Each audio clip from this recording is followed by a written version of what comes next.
Assalamualaikum warahmatullahi wabarakatuh. Perkenalkan, nama saya Nur Rahmaidi Tiambarwati dari kelas 3A dengan NIM 199472, mata kuliah Teori Kosmetik dengan dosen pengampu Ibu Apoteker Husnani MSc.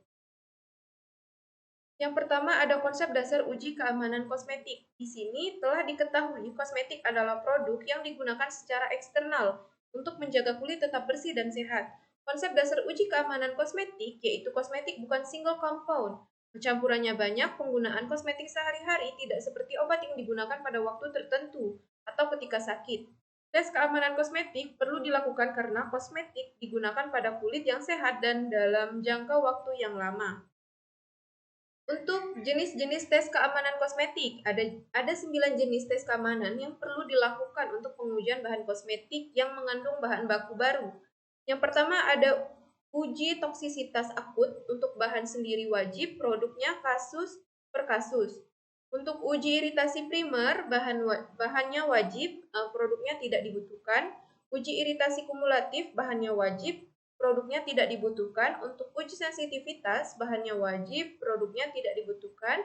Untuk uji fototoksisitas, bahannya wajib, produknya tidak dibutuhkan. Untuk uji fotosensitisasi, bahannya wajib, produknya tidak dibutuhkan. Untuk uji iritasi mata, bahannya wajib, produknya wajib.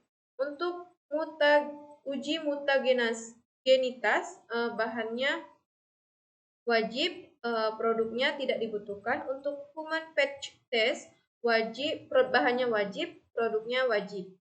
Kemudian untuk uji toksisitas akut sendiri dilakukan untuk mendapatkan informasi atau data toksisitas suatu bahan kimia pada hewan uji. Uji toksisitas akut termasuk ke dalam jangka pendek. Dosis yang digunakan pada uji ini yaitu dosis oral untuk mengetahui apakah bahan kosmetik atau kosmetik itu tertelan dapat menimbulkan toksik atau tidak dan mengetahui sistemik toksiknya. Pengujian ini dilakukan untuk kosmetik yang pemakaiannya sering. Kemudian ada uji iritasi primer, di mana uji ini dilakukan dengan tujuan untuk melihat apakah suatu produk tersebut menimbulkan adanya inflamasi atau tidak pada hewan uji atau manusia yang ditunjukkan dengan warna kemerahan atau dermabiasi akibat proses inflamasi dengan pemakaian yang berulang.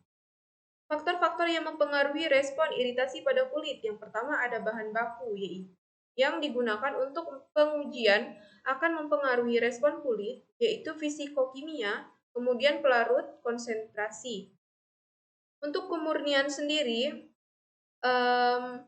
bahan dengan kemurnian yang rendah dapat menyebabkan respon iritasi. Kemudian untuk pelarut, pelarut dapat menjadi salah satu pemicu iritasi. Dan konsentrasi, penggunaan konsentrasi maksimal memicu adanya iritasi. Yang kedua ada faktor biologis di mana faktor ini meliputi faktor genetik, jenis kelamin, usia, dan kondisi kulit individual yang berbeda sehingga respon inflamasi yang ditimbulkan akan berbeda. Kemudian yang ketiga faktor lingkungan. Saat pengujian kondisi lingkungan mempengaruhi respon kulit yang dihasilkan, misalnya dilakukan pada suhu kamar akan berbeda hasilnya dengan ruangan yang ber-AC serta cuaca yang berbeda di setiap negara.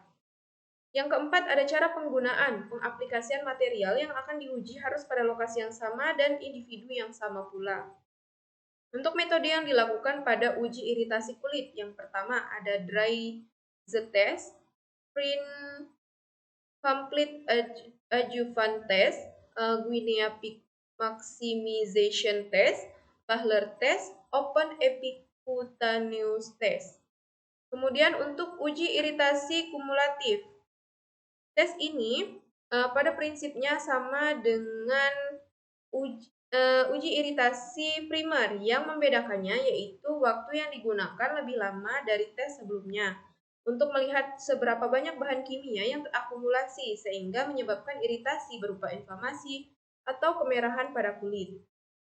Untuk uji sensitivitas, tes ini bertujuan untuk melihat reaksi imun setelah pemberian kosmetik diaplikasikan untuk kosmetik dalam waktu yang panjang.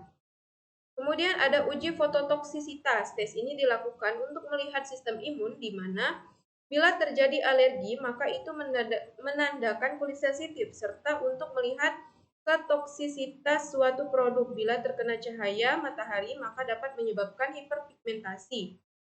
Iritasi non-imunologis yang berhubungan dengan cahaya dan terjadi setelah kulit terkena cukup cahaya yang dibutuhkan adalah non-erythrogenic light 320 nanometer dan penetrasi bahan yang bersifat fototoksik. Kemudian ada uji fotosensitivitas. Uji fotosensitivitas diinduksi terlebih dahulu karena bermasalah dengan imun. Cara menginduksinya yaitu menggunakan sinar UV, kemudian dibandingkan dengan yang tidak menggunakan bahan.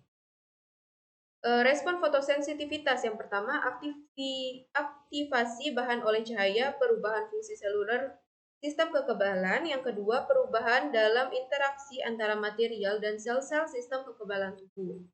Untuk uji iritasi mata, tes ini tidak dilakukan pada manusia, melainkan menggunakan mata kelinci. Respon pada mata sangat cepat, yaitu berkisar 2-4 detik. Apabila mengiritasi, maka akan timbul kemerahan atau bengkak.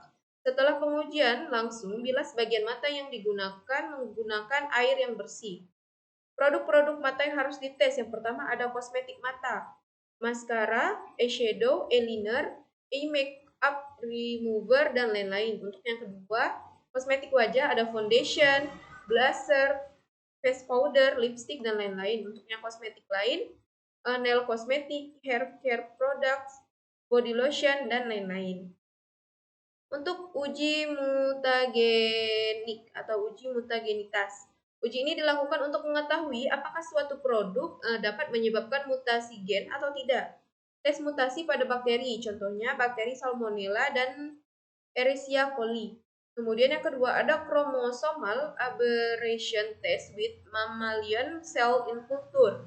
Contohnya menggunakan cell lines. Evaluasi dilakukan dengan menghitung jumlah sel di mana penyimpangan kromosom struktural atau polyploid muncul. Untuk uji human patch test, dikarenakan kondisi kulit hewan tidak begitu menggambarkan kondisi kulit manusia, maka dilakukan human patch test. Tes ini dilakukan pada kulit lengan dan punggung belakang serta menghindari bagian wajah. Tes ini menimbulkan dermatitis setempat yang mudah sembuh. Kemudian, dalam waktu beberapa minggu sampai beberapa bulan timbul hiperpigmentasi. Harus dikontrol kawan yang akan dites. Untuk pengujian lain-lain ada pengujian toksisitas beberapa bahan untuk kosmetik dapat mengganggu reproduksi. Pengujiannya sama dengan uji teratogenik pada hewan. Kemudian yang kedua ada absorpsi, distribusi, metabolisme, dan ekskresi. Untuk mengetahui apakah bahan yang terdapat dalam kosmetik mengalami ADME atau absorpsi, distribusi, metabolisme, dan ekskresi di dalam tubuh, saat sampling seharusnya tidak ada bahan kosmetik dalam darah. Untuk uji sensitivitas akne, pengujian yang dilakukan sama dengan patch test, dilakukan pada lengan atau punggung belakang. Sekian penjelasan dari saya, kurang lebihnya saya mohon maaf. Terima kasih. Wassalamualaikum warahmatullahi wabarakatuh.